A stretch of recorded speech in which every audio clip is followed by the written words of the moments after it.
What up, everybody? Welcome to the Chaos. My name is Brad. The stock market is crazy and chaotic, and I've made it my mission to help you guys own it. It is going to be an interesting day today. Not a whole lot going in the stock market, or is there?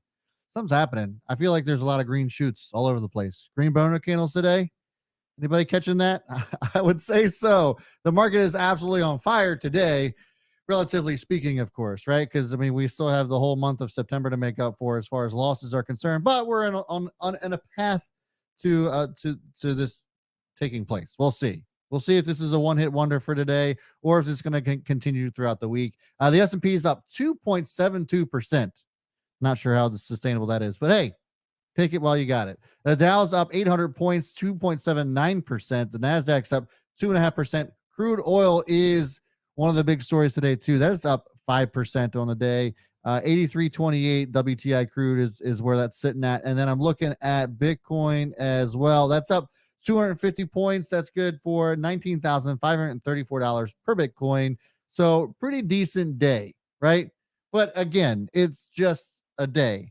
And we have a long ways to go as far as the S&P 500 is concerned to get back to comfortable levels, I would say. Let's take a look at SPY real quick because it is interesting. I still think we're on a little bit of a downward move here. It would only make sense to me. This is the weekly chart on SPY. I think that testing those 350 levels is probably the more likely case here. One of the big reasons why this is moving up has a little bit to do with the Fed. We're going to be talking about that, as well as I have a special guest. One of our Chaos crew members is coming on today to talk about his top 5 long-term holds. If he was going to start all over again in his portfolio, what would be the top 5 stocks that he'd buy for a long-term portfolio? I think that this is going to be a great video, great episode today. We're going to be talking about a lot of other stuff as well. Shit or legit coming back today for Monday. So make sure that you put your tickers in there, SOL, and your favorite ticker so that I can react to it as to whether or not I think it's shit or legit. And let's hit up the starting 5. So Bodie Beard, what's up? I see you there as part of the starting 5. Savvy Money Show, Rogue Life, Kevin Hawthorne, and John Gostin. You guys are starting 5. If you didn't make the starting 5, it could be because you're not subscribed or hitting that notification bell. I go live Monday through Thursday at 3:45 p.m. Eastern time, primarily to cover earnings, but all kinds of other stuff as well, as you'll find out today. So if you want to continue, if you want to experience the chaos here on the channel, then I certainly would appreciate it. And hit that subscribe button, hit that notification bell, and hit that like as well on your way in the door. So thanks for showing up early, guys. And we'll get into it. So I see a lot of you guys already chiming in. I love this. Who was asking about this? Alma, good day, said, what is everyone's top 5 to add? So some people are already chiming in. Let me know in the comments what you guys are looking at, or are you adding? So I put in a poll here just a few minutes ago, how many people are actually continuing to add to their long-term portfolio. And I'm pleasantly surprised. I thought that I would see a lot of people not even bothering to add to their portfolio, but about 80% of you so far, and it's early yet. We got only about 18 votes here, but 78% of you guys say that you're still adding to your portfolios. This is actually good to hear. It's good to see. I see that Rick is adding to his AMD, SoFi, Generac. Alma is adding to Tesla, Disney, Alphabet, and looking to add 2 or 3 more. Karem says, thank God I finally made it with money with Amazon calls today. I appreciate that. The show says rally before mid-October rug pull in time for a November 1st buying spree. Interesting. I wonder what the rug pull would actually be. It could be a multitude of things, but that could possibly happen. I think that there's a likelihood that could take place. Froggy's got Boeing, Alphabet, Amazon, Sava, and NVIDIA.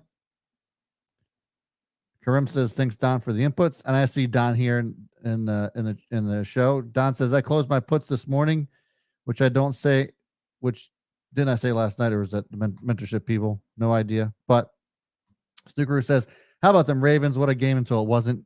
Ain't that the fucking truth? God damn it, man. We had 17-3 lead in the first half, and then they blew it again. If this is how the whole season's going to go with the Ravens, I'm in for a long season, man. I'm going to the game next week. I'm going to travel up to see the Bengals versus Ravens. It's a primetime game, Sunday Night Football. So make sure you guys are watching because I'll be there. I'm actually going to be there with Fat Man Zoom. Hopefully, we're supposed to go, but hopefully, health wise, things are well enough for him to be able to go with me. But if not, we'll figure something out. But I'm looking forward to that. But yeah, man, what a shitty game to watch. I'm glad I didn't make the trip up. I almost did. I almost made the trip up to watch that game at M&T Bank. But God, first of all, it was miserable. It was cold. It was windy. And then to blow the game like that, like I am glad I didn't make the 6.5 hour trip to Baltimore just to see that. But, you know, Bengals game should be good, especially since it's a night game. Looking here. Yeah, Panthers found another way to lose. Don't they always? God, that team's terrible. Sorry for that, Snookeroo. By the way, I was at a bar this weekend watching the game. Fellow Ravens fan came up to me. I didn't pay for drinks the rest of the night, the rest of the afternoon, which was pretty awesome. The guy just kept feeding me drinks. That was great. But I noticed that, and Snookeroo, anybody else who's in the Charlotte, North Carolina area, I noticed there's not a lot of Panthers fans. There really aren't. It's fans of everybody else. It feels as if this area, and you would know better than I, Snookeroo, is just full of a melting pot of different fans. I don't know if it's because there's so many transplants here in the area or what, but doesn't give you that football town type feeling around here in the Charlotte area. Not like it is in Baltimore, I'll tell you that. So, but nevertheless, good luck to you next week, sir. We'll be talking about that on my new channel. If you guys haven't checked that out over at Chaos Sports. If you guys haven't had an opportunity to check it out, I will put that here in the stream as well. There you go. Chaos Sports. I got 21 whole subscribers. So go check it out if you guys are interested in talking sports with me and my new friend Tamp. She's been awesome so far through this whole process of creating a new channel and talking about sports and what have you. It is pretty cool, pretty fun. So go ahead and check that out if you guys are interested. We just had our first live stream today, and it was a good start. We got some things to improve on, but it was a good start. Got our maiden voyage as far as streams are concerned out of the way. Don says you should come to KC wearing anything but a Chiefs jersey. It'll be like you said something about their mom. Yeah, I know. I know that. I know that about KC. LA's like that, says Stephen Hoyer. Every time the Rams play, it feels like over 50% of the fans were for the opposing team. Yeah. Yeah, well, it kind of makes sense for LA, I guess, because there's so many other teams, so many other sports in the area. But I guess, with Baltimore, there's only two sports to choose from. You're either Orioles fan or you're Ravens fan, or I guess you're a fan of somewhere else. We got some Steelers fans, I guess, but it's usually pretty regional. In Charlotte here, it's all over the place. Hey, thanks, Snookeroo. Appreciate it. Okay. All right. So, getting on to the topics at hand, I wanted to actually shout out the Chaos Crew. If you guys see the link that is attached to this chat here, go check us out on Patreon. Would love to have you guys continue to support me there. I am moving a lot of my Chaos Crew members over to Patreon for a multitude of reasons. One of them just being that YouTube charges way too much for the Chaos Crew to be here on YouTube. 30% is just ridiculous. So if you guys are a part of the Chaos Crew on YouTube, I certainly would appreciate it if you gravitated towards Patreon. We're actually going to only offer the Chaos Crew perks there on Patreon. What are those perks exactly? I'm glad you asked. So last night, I actually put out Stock Watch Sunday, a list of stocks that I think are worth taking a look at this week. One of them was PXD. Today, no big deal. It's up 7%. You would have gotten access to that if you're a part of the Chaos Crew. So go check out the links in the description. They're also in the chat here. Would love to have you guys over there at the Chaos Crew. Not a bad day so far for PXD, although I would say that all the stocks that I put on there on yesterday's watch list is kind of making me look like a genius. But hey, listen, it's not just about the list. You get access to my Discord, which is an amazing community, and all kinds of other perks, trade alerts, it's just a great place to be. So go check it out over there at patreon.com/own the chaos. We'd love to have you guys over there. Again, the links are in the description, in the chat, they're everywhere. I'm just checking in. Jeff Chow says there's a ton of 49ers fans in LA, which is awesome.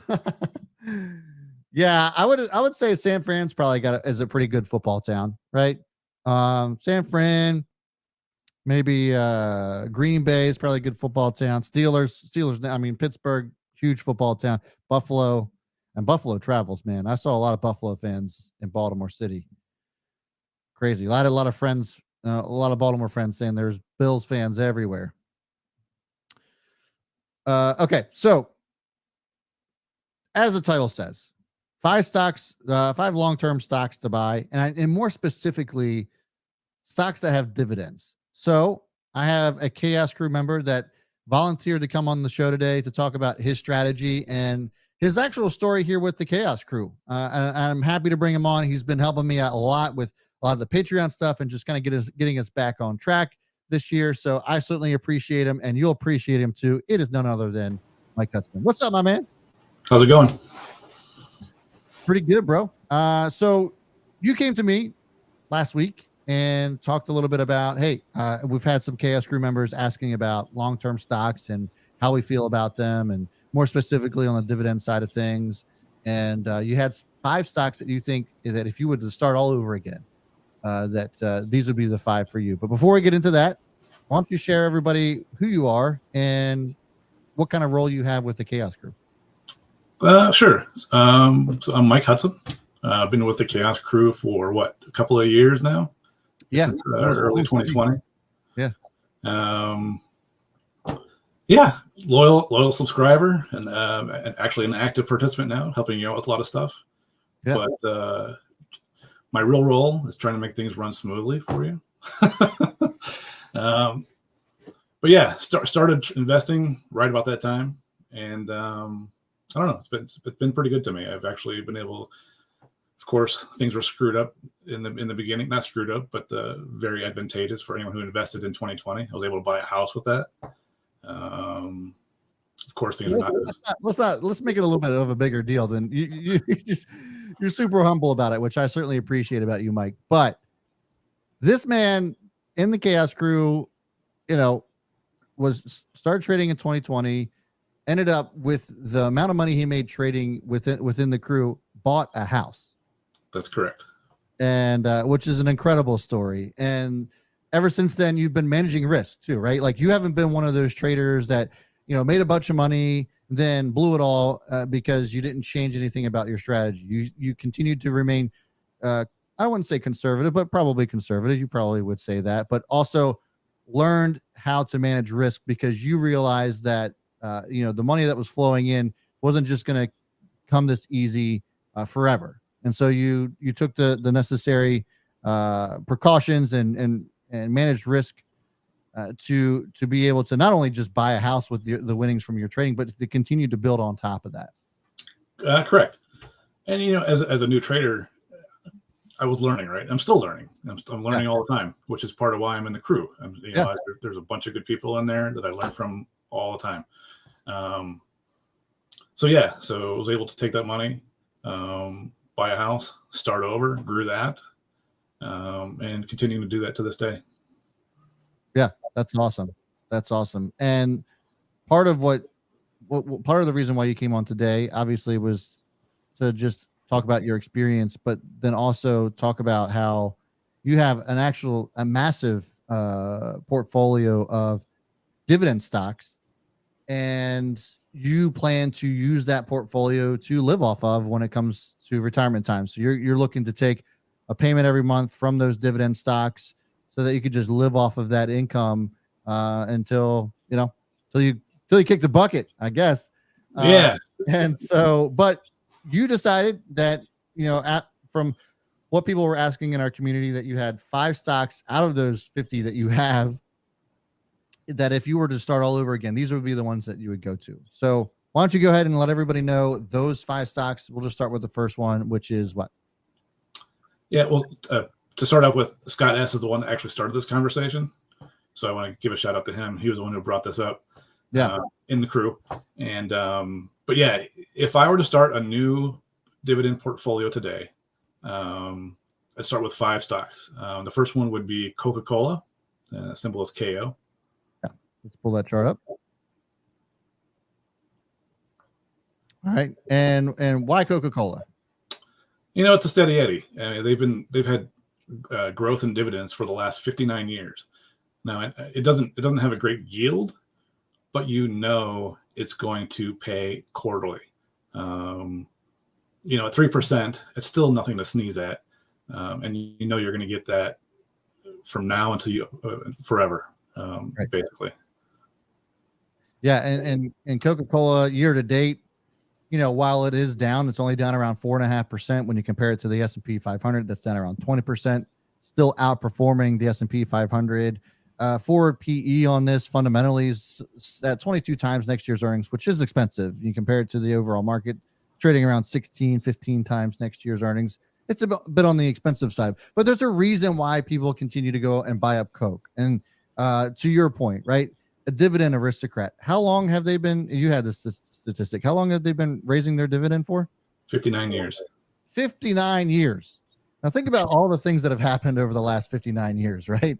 How many recessions and how many crazy world events have we seen? How many, just insane stuff, right? And Coke continues to raise their dividend. This is what we would consider a dividend aristocrat. And there's no reason to believe that Coke is going to shy away from that, no matter what the economy is going through. So even through, this expected recession that we're going to be experiencing, I think that there's something to be said for continuing to just add to Coke. And as I'd mentioned, it's red on the year, but only down around 4.5%. And this is where people go to park their money for a multitude of reasons. Obviously, long term, this is a great stock to own. What's the next one you got? Second one would be ExxonMobil, XOM.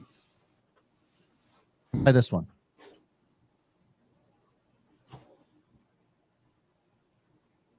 Are you there? Oh, sorry about that. What was that? And why ExxonMobil?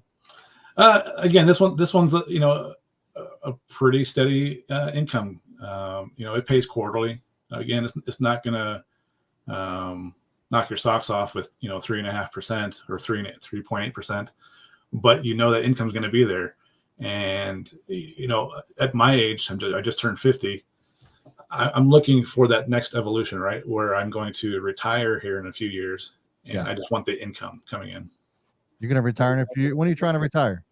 I'd like to retire when I'm 55. Damn, that'd be awesome. It would be nice. What are you going to do when you retire? Travel.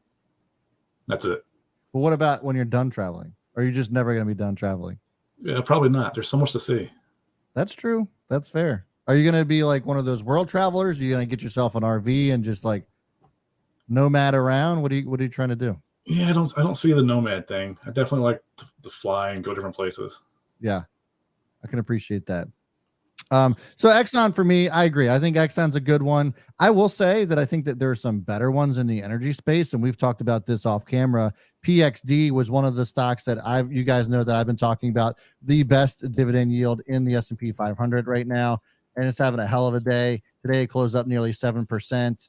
And energy in particular, right, is a sector right now that is going to continue to be on fire, in my opinion. I think that energy is going to continue to roll. We see the catalysts that give us reason to believe that, right? No real but no real solution to the supply problem with energy, and that's natural gas and oil. Right now, when it comes to demand, it's just not keeping up with it. The SPR is almost, it has to be replenished now. And then, of course, the geopolitical issues with Russia and the impacts that it's had on the Nord Stream pipeline, and just how dire straits for Europe in general, and when it comes to energy, that's going to trickle over to the U.S. I think a lot of these U.S. companies, where U.S. is the largest exporter of these raw materials and these natural resources, I think this could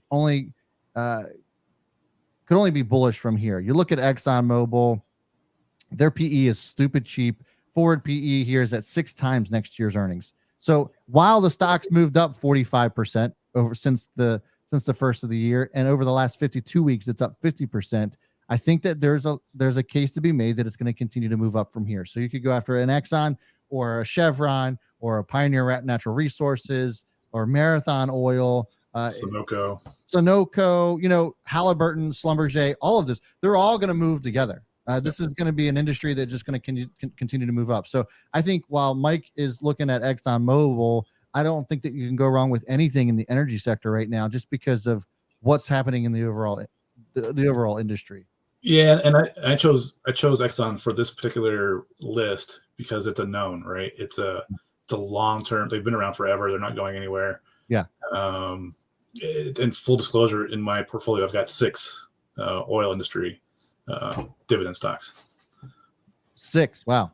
And now, why 6 of them? Is there a particular reason why you have each one of those, or is it just to hedge one against the other, almost kind of have like your mini ETF there of energy stocks? It's a little mini ETF. So a long time ago, I used to work in the oil industry. And so they all have their different specialties, whether it's natural gas or oil production, whether it's upstream, downstream. Right. So there's a bunch of different facets. So I kind of picked ones from each of the different areas.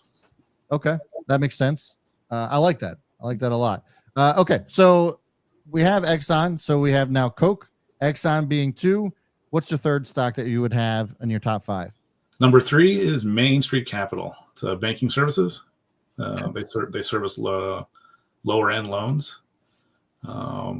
They're paying out monthly, which is actually kind of nice rather than quarterly. Right. And they've got a 7.72% dividend yield. And what attracted you to Maine? So why Maine over anything else in this space? Is it just because of the monthly dividend? Is there something that stands out? They stand out above everyone else? It was the monthly dividend, and they've had dividend growth not as long as some of the others, only for a couple of years, but that monthly dividend actually adds up quite a bit. Yeah, and this is the ticker symbol is Maine. The stock is down 22.5% on the year, but that dividend certainly softens the blow a little bit. Forward PE on this is also cheap. It's at 11 times next year's earnings. And, while it's down 22.5% on the year, it's down around 17% in the last 52 weeks. This is one that we actually had living in our dividend bot as well. And I like the stock a lot too. It's interesting. This is the weekly chart that we're looking at on Maine. You can see that it's just now holding here over the last couple of weeks at that 200-week average. This is what that purple line is, that 200-week average. So this actually looks like a pretty decent time to maybe, I'm not going to tell you that you have to buy it, but it certainly looks like good risk reward here at these levels. What do you think about this, Mike? Yeah, just in the here and now. It's a long-term thing for me, right? Because I'm looking at this for the income. So I really don't care much about the ups and downs in the short term. Right. Like right now, I'll probably end up buying more of it just because it's at a cheaper price. I don't know. It's not much I can say really, other than it's probably a good buy right now. Got it. Yeah, and I would say it's on the cheaper side. I think that you can look at things and look at them long term, right? And the easy answer is dollar cost average, and you can of course do that, right? Mm-hmm. But I think that there's also opportune times where you can look at charts. You can look fundamentally how cheap things are, how attractive it is, and also make educated long-term buying decisions. This is a situation in which I think Maine kind of fits that bill.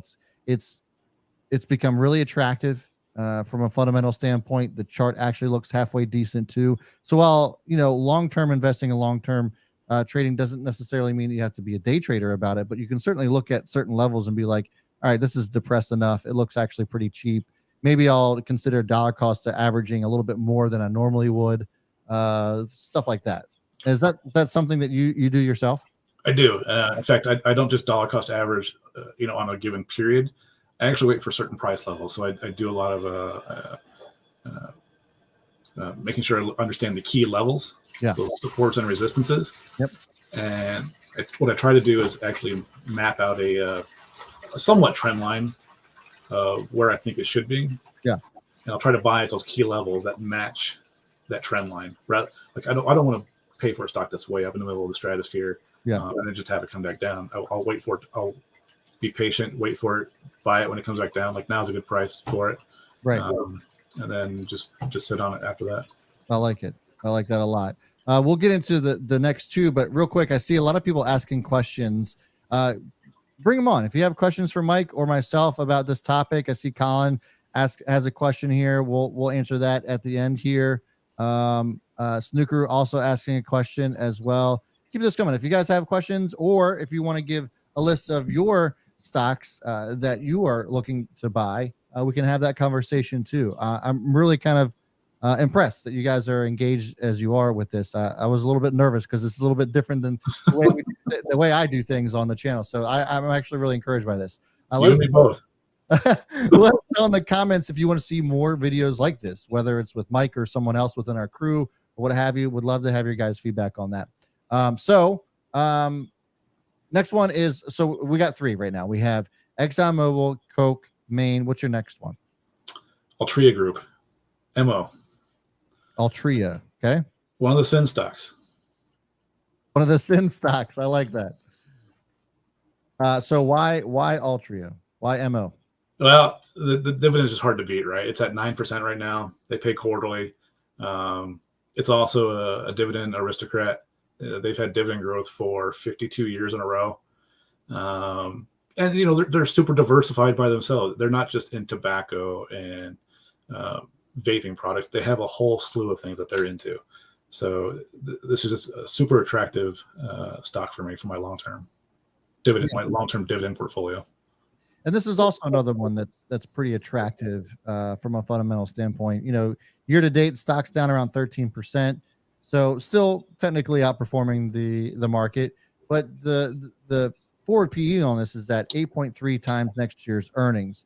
So, you know, has a great dividend, is pretty cheap fundamentally. You can see on the chart here, again, this is a weekly chart. I'm just going to continue to look at the weekly because when we're looking at long-term, you know, we want these candles to be pretty spread out. I mean, we could even go as far as the monthly just to take a look and see what's going on here. So what I find interesting, the correlation, we go to the weekly chart and it's sitting right around this 200-day moving average. We go out to the monthly or 200-day, the 200-week moving average. We go to the monthly and the 50-month is holding up rather well too. So I think that's worth noting. There's a couple of boxes you can check here, right? You can check the fundamental box that it's cheap. Fundamentally, it's not expensive at all. You're not paying any kind of premium for this. They have a good dividend. It is come down to levels that are holding up pretty nicely on the monthly and the weekly charts. So it looks pretty attractive. I think that this is a good pick as well. Why something like Altria and not something like Philip Morris? Or did you happen to compare those dividends and see which ones paid more or what have you? So I do own both. Okay. In my portfolio. This one is just, so I think from what I remember, and this has been a while, so forgive me if I'm wrong. Altria owns part of Philip Morris. So this if you had to pick one, this would be the one I would get. Got it. Okay. Perfect. Sounds good. Now, so we'll go down the list again. We have Altria, we have Maine, Coke, ExxonMobil. What's your last one? What's the last stock that you got for the crew? So the last one to kind of round it out. So we have a beverage, we have oil, gas, we have a banking service, food, tobacco, and the last one to round it out is Arbor Realty Trust, ABR, and this is a residential and commercial REIT. I love the fact that you just kind of rattled off like what industry each one of those stocks were in. And we're going to get into Arbor in just a second, but I really kind of want you to elaborate on that. So you just rattled off the industries, the different industries. So explain to somebody who might be just starting out, or maybe somebody who's looking to build their long-term portfolio, why you just went down that list like that. So one is diversified, right? Yeah. I tried to pick this top five. So if someone were to, starting tomorrow, they would have a diverse portfolio, even with 5 stocks. And if you buy, like I said, at key levels rather than just randomly, buying everyone every week, you're going to get a very different buy period. So you'll buy Altria, 1 week, and then maybe a month later you'll buy Coke. It depends on what the fluctuations of the markets are. Sure. So I really wanted to make sure that it was diversified and that you're not just throwing, everything all in one industry, and then you're also being able to space out your buys, so you're not blowing your capital all at once. Sure. Yeah, and that's great. I do, and we'll get into Arbor in a second, I promise. I was looking at these stocks, not one of them in the tech sector. Do you have any particular reason as to why? Tech doesn't pay much in dividends these days. I mean, you can get Apple, but I think they might have like a 1% dividend. And I do own Apple in my long-term portfolio, my long-term growth portfolio. But as I get older, probably in five or 6 years, I will start to move some of those long-term stocks over into more dividend-paying stocks. Got it. Makes a ton of sense. Okay, so Arbor, why this one? They have an awesome dividend. They're paying 13% right now, and it's quarterly dividend. And just in general, REITs pay more than a lot of other sectors. Gotcha. And looking at ABR right now, it hasn't been doing well, performance wise, right? This is probably the worst performing stock of the 5 that you've listed. The stock's down 36% year to date, and over the last 52 weeks, it's down around the same, 37%. Yep. But what I will say is also another one that's super attractive. The trade-off here is because it's been performing so poorly, that's where you get that 13.5% dividend, right? And that's kind of when you're looking at these dividend stocks and their performance, most of the time you're looking at a potential dividend yield that ends up going higher because of the stock coming down. This is trading at 7 times next year's earnings. So again, really attractive here. Another good value stock, in my opinion, and it's a great stock to round out, as you had said, Mike, the diversification of it all, and it's just super well rounded. So the 5 stocks that Mike's got here that he would, if he had to start his dividend portfolio all over again for long-term income, he would get into Main Capital, Arbor Realty, Coke, ExxonMobil, and Altria. Altria was the last one there. So let us know what you guys think in the comments and of this list. Would you change anything out? And keep in mind, this is for dividend stocks only, for long-term income, which is why I brought up the tech stocks. I'm sure a lot of people will be like, why isn't there one tech stock in there?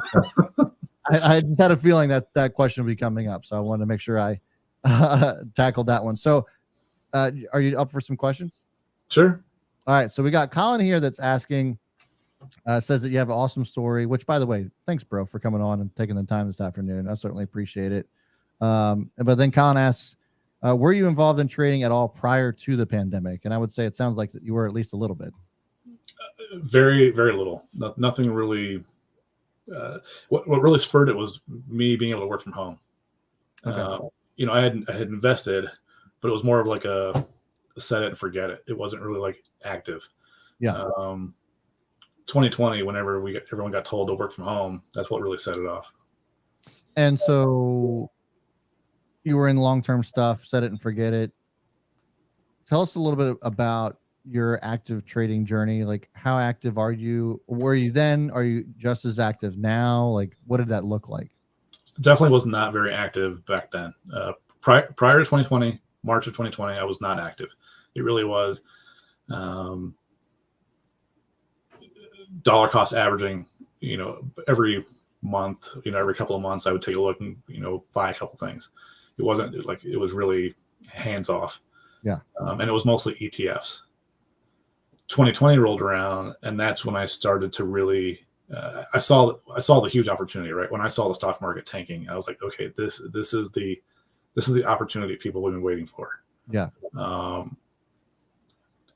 Took a decent amount of change out of my savings and threw it into the stock market, and it worked out pretty well. I mean, it bought you a house, I would say. So. True. And some other good stuff. So, I mean, I'm not complaining. Yeah. But yeah, so as activity, 2020 I was super active. 2020, 2021 I was, I wouldn't say I was day trading. I was swing trading mostly. I'm kind of like you. I tried day trading a couple times, but I just wasn't very good at it. Yeah. Although I'm getting better at it now. It's like I know in the crew we talk about the SPY trade all the time, which we actually do pretty well on. Yeah. But it's not for a big money. It's like, for me, the most a big day is 5 contracts. So I know, selling a call or put. Now that the market's turned down again, I'm really focused on long term. I'm not really swing trading all that much. I'm really focused on, like, this is where the next fortune is going to come from. Well, Wall Street will be stupid, and I'll pick up those discounts. Stuff in the long terms like Meta, Google, Microsoft. Apple's still high right now. I'm waiting for it to come down to 120, and I'll start buying that. Yeah. But that's what I'm looking for.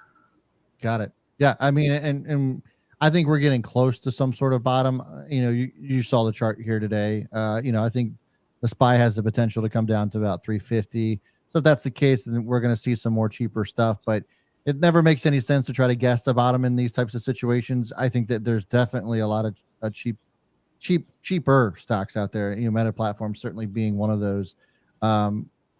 Great stuff, man. I love to hear your story all the time. So we got Snookeroo also asking, are these in a basket and you invest evenly each time, or do you invest in each individually? Is it situational? I guess. It's situational. Like I said, I look for key levels. So before I ever pull a trigger on a stock, I have a complete plan in place. How much I want of that stock within the portfolio, what price levels I'm willing to pay for it. Like, I don't just randomly do it. Knowing your key levels and where you want to buy something is paramount to this, which is something I learned from you at Own the Chaos. So it's never random. I don't do it just all right, I don't just cycle through them. I wait for specific price targets, and I make sure I don't blow up my portfolio, one way or the other, whether it's, too heavily swayed in oil and gas or right. food and tobacco or whatever. Got it. Yeah, that makes sense. What was the first video? Like, when did you even find my channel? Like, what was the first video you saw of mine? It was trying to figure out how to build a scanner. Oh yeah. That Thinkorswim, bro. That video still gets views every day. Yeah, it was a Thinkorswim scanner video you put together. God, and those are old ass videos too. Yep. That was back when I was still learning how to actually put out a decent video. So I certainly appreciate you still sticking around after that. Jeff Chow says, thanks so much for all you do in the crew. What would your opinion be for someone who is 37 years of age? Should I start a dividend portfolio or still hold on to these longer term growth stocks? I do both. I would at least start something. Yeah.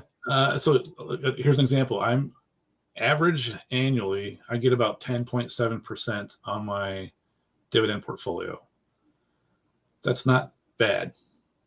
I mean, and I think I'm down maybe 4 or 5% overall in my portfolio. Which, I mean, this year on the dividend, because like you said, there people kind of rush to those as a cash hit or as a place to put their cash, in these when they're getting out of growth stocks, right? Yeah. So that portfolio hasn't been devastated, and I'm still earning about 10% a year on it. Right. So I would say start now, because I mean, if you're looking like me in the long term, where it's going to pay your retirement, you'll know over the next few years which ones you like, and you can start, making that plan for the long term. Yeah, for sure.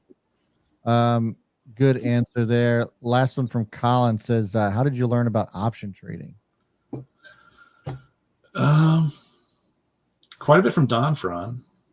Yeah, so go follow Don at the Don Fran Show. I'm sure Colin already knows about him, but anybody else who's wondering to know about options trading, he's definitely a good resource for that. What else?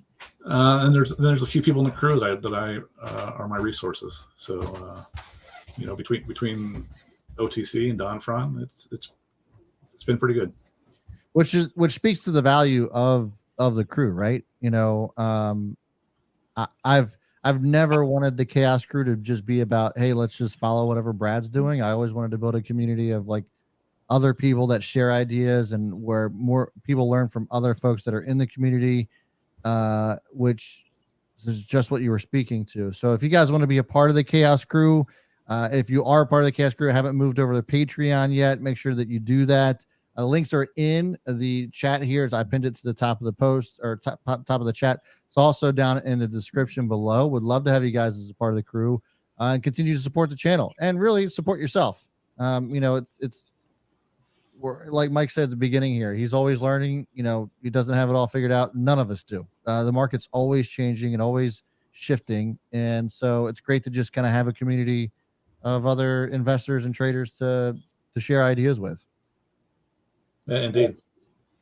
All right. So I'm just checking back in on the poll. Lots of participation on this one. We got 60 votes so far. And it's starting to waver a little bit. About 35% of you guys are not adding to your portfolio right now, and 66 still are, though. This is good stuff. This is great, Mike. I really appreciate you tuning in, or not tuning in, but sharing your story today and your top 5 stocks that if you had to do it all over again, what you would do as far as dividend long-term plays are concerned. Yeah, no problem. You got some more time? You want to do some shit or legit? Sure. All right, guys, put your ticker in the chat if you guys would like me to react to your stocks as to whether or not I think they are shit or legit. Put SOL and your ticker in the chat, and I'll be happy to react to those. I actually am looking at one that is Citigroup. So Citigroup in a ton of trouble right now, and it has not been pretty for them. Pulling out the daily chart, Credit Suisse and Citigroup came out this weekend and mentioned that there's some trouble brewing for this one. The stocks continue to get crushed right now as more and more news comes out for Citigroup and Credit Suisse on what's going on with them. They've essentially over leveraged a lot when it comes to their investing strategies. So now they're cutting back a lot when it comes to managing portfolios. And Goldman downgraded Citigroup just this morning and looking at potential revenue scenarios. Goldman says, despite substantial progress in Q2 of 2022, Citigroup still needs to build capital, which delays the resumption of buybacks into 2023 and also could potentially impact revenue as Citigroup limits risk-weighted assets or growth. In a recession scenario, there's more earnings downside the city than other financial groups in this space, such as a Wells Fargo or what have you. So this still looking pretty rough. I see a lot of people were asking me today about Citigroup. Is this a good opportunity to buy? I say no. In my opinion, I think this is still shit. The chart looks terrible, and I don't think that there's any reason why I would take a look at this one as of right now. So that was Credit Suisse, or that was Citigroup rather. Gutham Tavish, Nike, MP Materials, and LAC. So let's pick one of these. Let's go with Nike.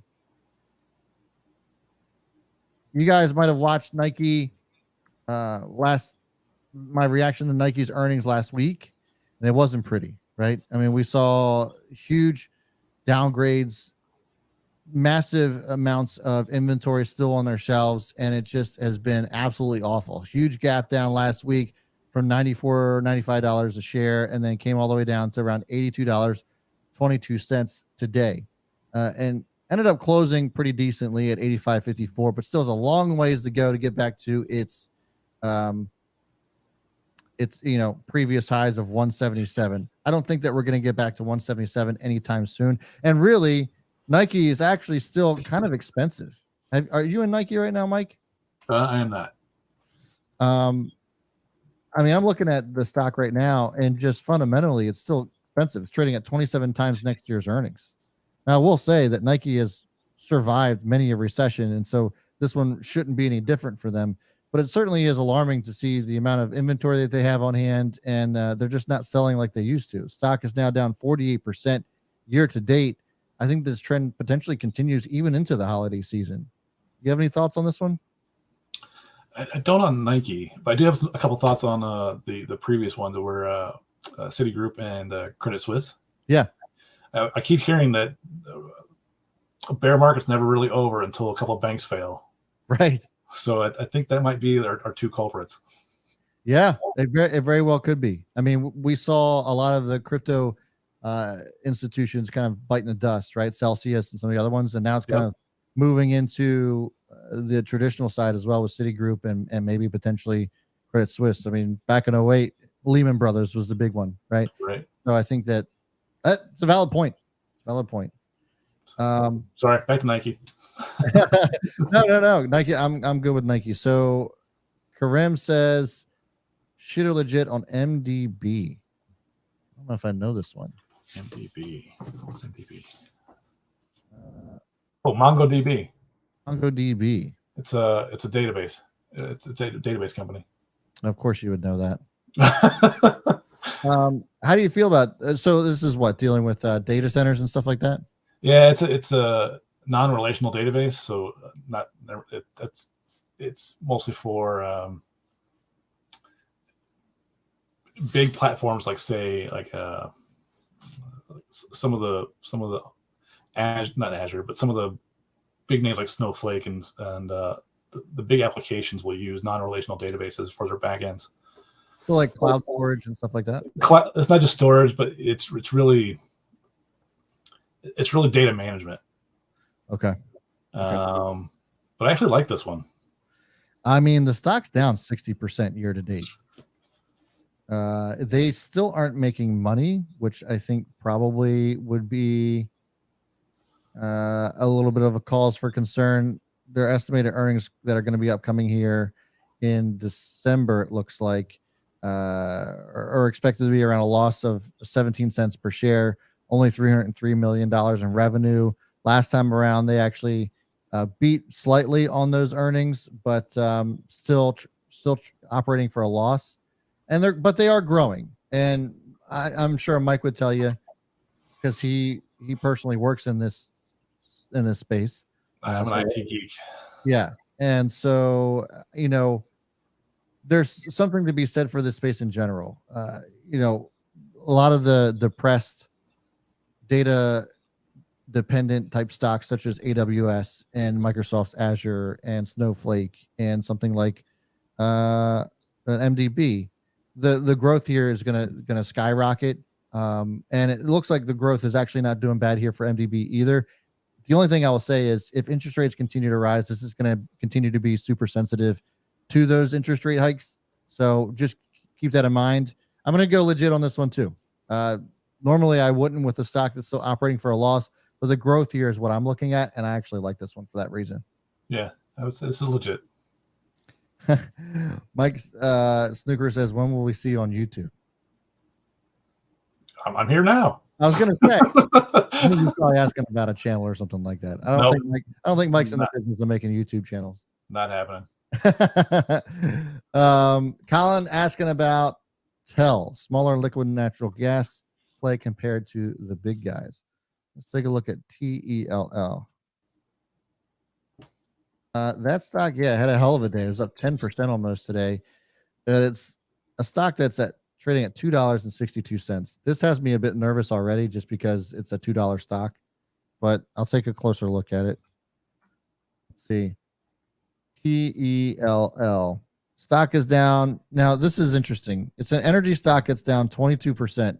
And in this environment, we're seeing a lot of other energy stocks that have way outperformed that number. I'm starting to lean towards saying that this is shit. There are plenty of other better opportunities out there and better performers than something like a Tellurian. But just to give you a backstory on the company, for those of you who maybe you want to take a look at this, the company is developing a portfolio of natural gas production, liquefied natural gas market, and infrastructure assets that include approximately 27.6 million tons per annum liquefied natural gas export facility and associated pipeline. I feel like I should go eat my words a little bit or backtrack a little bit, because I mentioned earlier in the show that Go after you could almost go after energy, any energy stock, and you probably will be fine. Obviously, TELL had a hell of a day today, but you can look at the chart and it looks starkly different to something like a Pioneer Natural Resources or Schlumberger or something like that, some of the bigger ones. I get the allure, right? It's a $2 stock, but I think that given the performance here, it's just not the same as some of these other ones. I think you could have made a lot more money or could make a lot more money with those given the performance that we're seeing from TELL. So for those reasons, I think it's shit. All right. What else do we have? Colin just wanted to reiterate, I would not go long on this stock for sure. Yeah. Yeah, if you're looking for natural gas, I mean, why not just go with LNG? I mean, they're like the biggest natural gas supplier in the world. Right. Yeah, there's so many better, I think, options out there, especially in energy with the way things are moving. Yeah, I don't know. I think that there's just better opportunities out there. Agreed. Scott Sherwood showing up to the stream. We talked about him earlier this afternoon, and this is why we made this video, was because of his request, and he's asking about Intel. I'm going to let you take this one away, Mike, because we were actually talking about this before we went live off camera.